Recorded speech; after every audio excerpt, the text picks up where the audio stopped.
And so when you were growing up in Lawndale, was Oak Park on your radar? Did you have perceptions of it? Yeah, absolutely. Oak Park was always looked to as a place that you could go. That I guess that when you've made it as a black person, right, Sure. living on the west side of Chicago, like if you can afford to buy a home in Oak Park, right, like you had made it. Okay. Like it was a place that you wanted to live. All right. You know, and it was very family oriented. People, you know, when you drive through Oak Park, you just get the feeling that, you know, you would be accepted there. Mm-hmm. And that it was just a good place. The schools have always had a really good reputation as well. Like the Oak Park schools were just, you know, have always been amazing, you know, especially coming from the west side of Chicago. And, you know, it was just always just looked at as a place that, you know, was an aspiration. Sure. What do you feel about the experience living in Oak Park? I think it's great. There's no place I would rather be in this country, to tell you the truth. Mm-hmm. Oak Park is to me, it's the place that it's lived up to all the expectations that we had, right? Sure. We felt like moving into Oak Park, we would be able to be around black folks, mm-hmm. right? And we'd be able to live in an integrated area, but it wouldn't also be just totally, what's the way to describe it?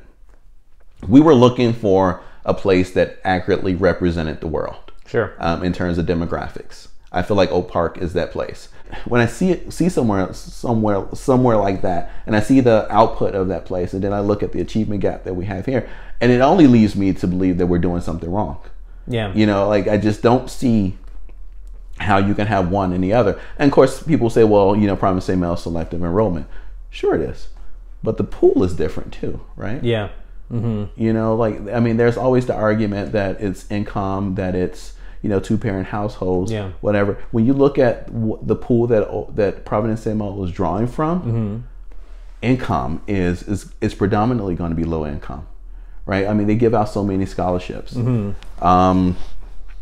Two-parent households, right, on the west side of Chicago, like, come on, right? Like, there's going to be, you don't get to pick and choose, right? And statistically, you're going to see less two-parent households on the west side of Chicago than you will in Oak Park. Yeah. You're going to see, you know, less income on the west side of Chicago and the south side of Chicago too, where a lot of these kids come from, than you will in Oak Park, right? So if you're going to say that these are societal demographics at play, right? Like, you know, things like income and two-parent households matter, then you can't say that, you know, a place like Providence St. Mel, which pulls from a completely different student body, right, than what's available in Oak Park, and still achieves a better result. Yeah. Mm-hmm. You know, it can't all be down to being able to select the best and the brightest, yeah. right? There's got to be some formula there that's crafting that better. Something to learn from that Absolutely. school. You did twist my arm. Yeah. So what was the motivating factor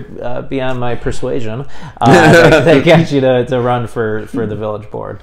Yeah. So being able to make a difference, right? Yeah. Like, that's what it's always been about for me, mm-hmm. is wanting to make a difference. I know that I'm fortunate in the way that I grew up, in my experiences, and the sum and the totality of who I am, right? I know that I'm fortunate that a lot of people don't have those same experiences to draw upon. Mm-hmm. I feel like, you know, it would be a disservice if I didn't try to use the tools that I have to Sure. help other people. Mm-hmm. And so that's really what ultimately won out. It begs the question, you know, like, would I do there's it an again, election right? in a year and a half. Some open spots. You thinking about it, or? When I went into this, initially, I did not think that a local election in Oak Park would be divisive. Yeah.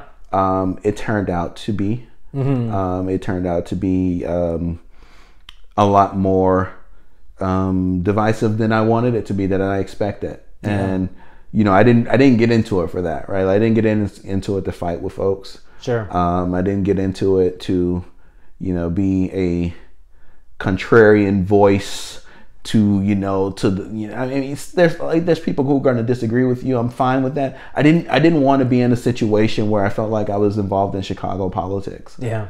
because otherwise I could have ran for office when I was in Chicago, right? But you know, so knowing what I know about that now, that colors my decision on if I will ever do it again. Yeah, yeah, it's really unfortunate because I think that at the end of the day, you just need good people who are concerned about the community to do this job. And when the kind of personal type of attacks that are commonplace in today's environment, when that turns good people off, I think the community loses when that is the case. No, I totally agree with you, right? Because I think there are going to be less people who decide to do this in the future. And I think those people will have unique points of views that we will never get to hear because they don't want to deal with, you know, the hostility and the divisiveness. And, you know, it's a shame, really, when you really think about it, right? Because those people could have been the next best, you know, trustee of Oak Park or mayor of Oak Park. And, you know, they are going to decide to sit at home and tune out because they don't want to deal with, you know, having the hostility directed at them and their family, right? I think increasingly we live in a society, if you will, or a lot of our local discourse, national discourse really, demands ideological purity and uniform agreement on all issues. Yeah. And if you disagree on one issue or see something differently, then you're tossed out of the boat. And I just think that is an impractical standard for a community to achieve. So not only is that impractical from a community standpoint, that's like impractical for me from a personal standpoint, right? Like I don't agree with everything any of my friends say, right? Like, you know, I actually intentionally go out of my way sometimes to be friends with people I completely, or maybe not completely, but, you know, disagree with in a major way, right? Because I want to learn from them. If we agree on everything, then there's no opportunity there to learn anything, right? Because you're going to say something. Yeah, no, I agree with that. That's great, right? There's no learning that takes place without a challenge, right? Yeah. And so, you know, when I look at my personal relationships are often with people who aren't 100% in alignment with what I think, you know, and that's okay. Yeah. You know, because they're at the end of the day still good people. I think society will never be at a point where everyone's going to agree 100% on everything. You know what they call that, right? They call it dictatorship. And they call it dictatorship because people then repress what their real feelings are, and in public they only say what's the socially accepted point of view, right? And then nothing ever gets done. What gets done is again dictatorship, right? And so that's not practical. Yeah. I want people to be able to discuss what they think in public, you know, and, you know, either take the knocks for it or, you know, develop the following for it. You know, I think that's, you know, the outcome of democracy, you know, is to be able to discuss these things and either vote up or vote down what's good and bad. Yeah, no, that's the whole point of why I'm trying to do this, is the free exchange of ideas. And if you freely exchange ideas, bad ideas will be found out to be bad ideas, and good ideas will be found out to be good ideas. And that is how you get the best pathways forward. Yeah, totally agree. Yeah. Right. So if you look at it, equity and as like a football field, right? And I would say the Oak Park is in the red zone.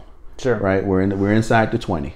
And if you know anything about football, your playbook changes depending on where you are on the field, right? So if you're, you know, 60 yards out, you've got the freedom to do more aggressive actions, right? Because you need to make up a huge chunk of yardage to get to the red zone and hopefully get to the end zone, right? But when you're in the red zone, you can no longer throw that bomb, right? You can no longer throw that 60-yard Hail Mary. You just don't have that room anymore, right? So it requires a bit more nuance, I think, and a bit more of a bit of a different approach, right? Yeah. So instead of, you know, having my receivers go out 60 yards to try to catch something, you know, maybe they're going to run a more shallow route, and we're going to move this thing 5 yards, and then we'll move it another 5 yards, and then we're going to get to where we need to be because we respect the position that we already are in. Yeah. And I think Oak Park. I think in Oak Park, we don't always respect the position that we're in. Yeah.